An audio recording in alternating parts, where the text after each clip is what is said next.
বাপি fried rice আর chicken কষা।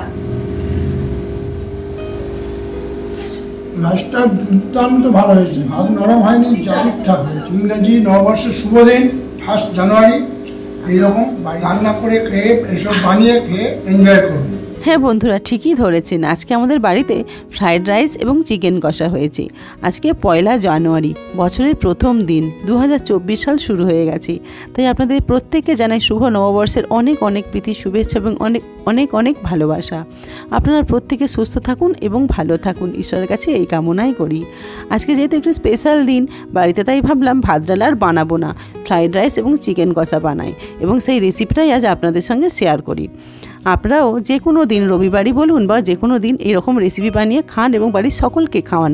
তাহলে চলুন বন্ধুরা, রেসিপিটি শুরু করি। বন্ধুরা, এখানে আমি 1 কেজি 250 চাল নিয়েছি, বাসমতি রাইস। এটা খুব ভালো করে আমি 3-4 বার জল পাল্টে পাল্টে ধুয়ে নিচ্ছি, কিন্তু এমনভাবে প্রেস করবো যাতে চালটা ভেঙে না যায়। ধুয়ে আমি আধ ঘন্টা ভিজিয়ে রেখেছিলাম। এদিকে কড়াইতে দিয়ে দিলাম পরিমাণ মতো কিছুটা সাদা তেল এবং ঘি। যেহেতু সবজিগুলো আমাদের ভাজতে হবে, প্রথমেই দিয়ে দিয়েছি বিনস, একটু লম্বা লম্বা করে কেটে নিয়েছি। বিনসের ওপরে দিয়ে দিলাম অল্প একটু লবণ, যাতে খুব তাড়াতাড়ি সিদ্ধ হয়ে যায় এবং ভাজাও সুন্দরভাবে হয়ে যায়। দেখুন অনেকক্ষণ ভেজে নেওয়ার পর দিয়ে দিলাম সরু সরু করে কেটে নেওয়া গাজর, বিনস, এগুলো তো ক্যাপসিকাম, এগুলো তো খুব ভালো যায় ফ্রাইড রাইস এবং সুন্দর খেতে লাগে। তাই গাজর ও বিনসটা সুন্দর করে ভেজে নেওয়ার পর শেষের দিকে দিয়ে দিলাম আরও একটু ঘি, দিয়ে খুব ভালো করে ভেজে নামিয়ে নেব। কড়াইয়ের মধ্যে দিয়ে দিয়েছি আরও একটু সাদা তেল এবং ঘি। তার মধ্যে একটু লম্বা লম্বা করে কেটে রেখেছিলাম ক্যাপসিকাম, সেটাও দিয়ে দিলাম। একটু কিছুক্ষণ নেড়েচেড়ে নেওয়ার পর দিয়ে দিলাম 1 বাটি মটরশুঁটি, সেটাও খুব ভালো করে ভেজে নেব। একটু ঢাকা দিয়ে দিলাম যাতে তাড়াতাড়ি সিদ্ধ হয়ে যায়। তার মধ্যে দিয়ে দিলাম বেশ কিছুটা পরিমাণ কাঁচা লঙ্কা কিন্তু অবশ্যই আপনারা আপনাদের ঝাল বুঝে দেবেন। ওদিকে ভাজা হচ্ছে, এদিকে তো গরম জল বসিয়েই দিয়েছি ভাত হওয়ার জন্যে।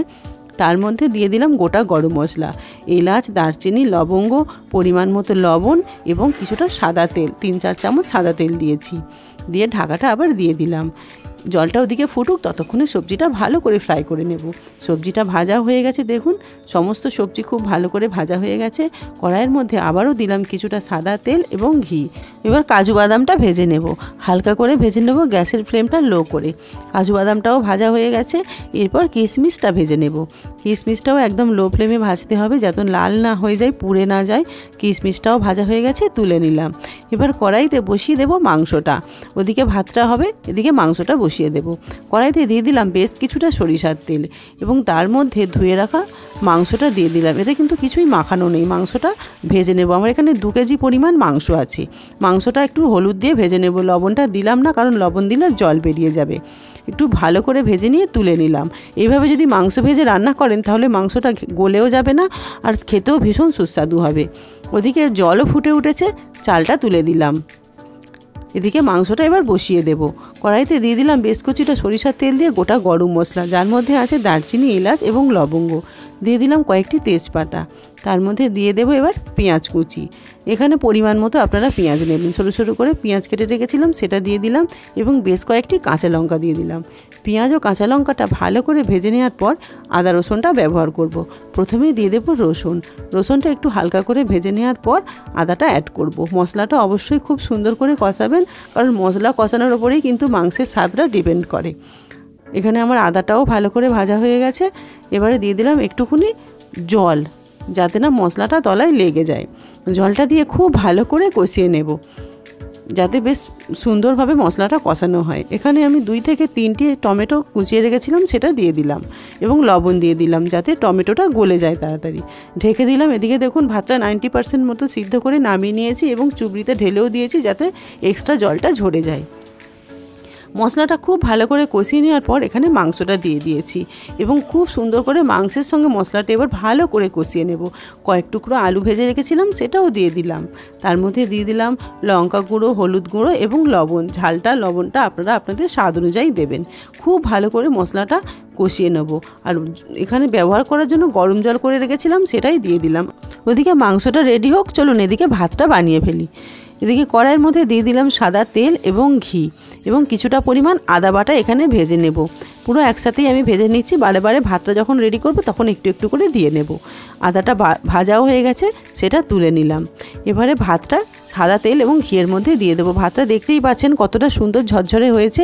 দিয়ে দিলাম আদা বাটা, তার মধ্যে দিয়ে দিলাম অল্প একটু লবণ, লবণটা বুঝে দেবেন। দিয়ে দিলাম অল্প একটু মিষ্টি, কাজু বাদাম এবং কিশমিশ এবং ভেজে রাখা সবজি দিয়ে একটু ভালো করে ভেজে নেব।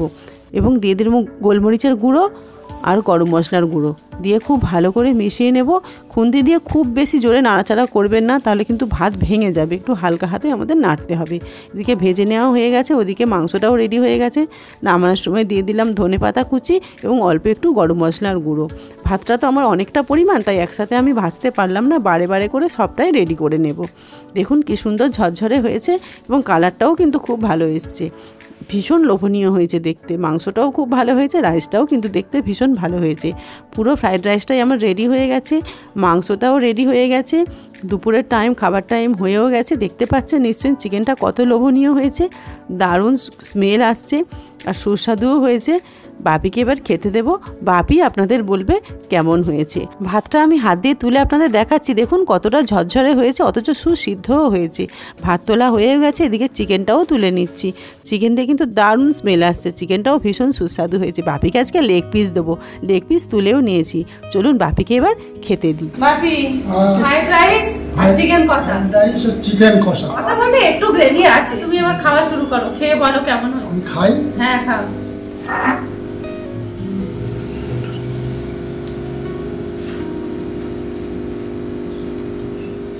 ভালো হয়েছে রাইসটা?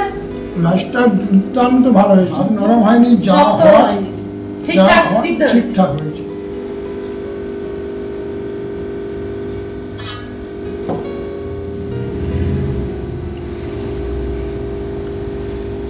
কেমন লাগছে বলো?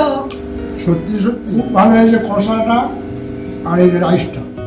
তাহলে বন্ধুরা আজকের ভিডিও এখানেই শেষ করলাম। আপনারা প্রত্যেকে সুস্থ থাকবেন এবং ভালো থাকবেন, আর অবশ্যই লাইক, শেয়ার এবং সাবস্ক্রাইব করতে ভুলবেন না। টাটা।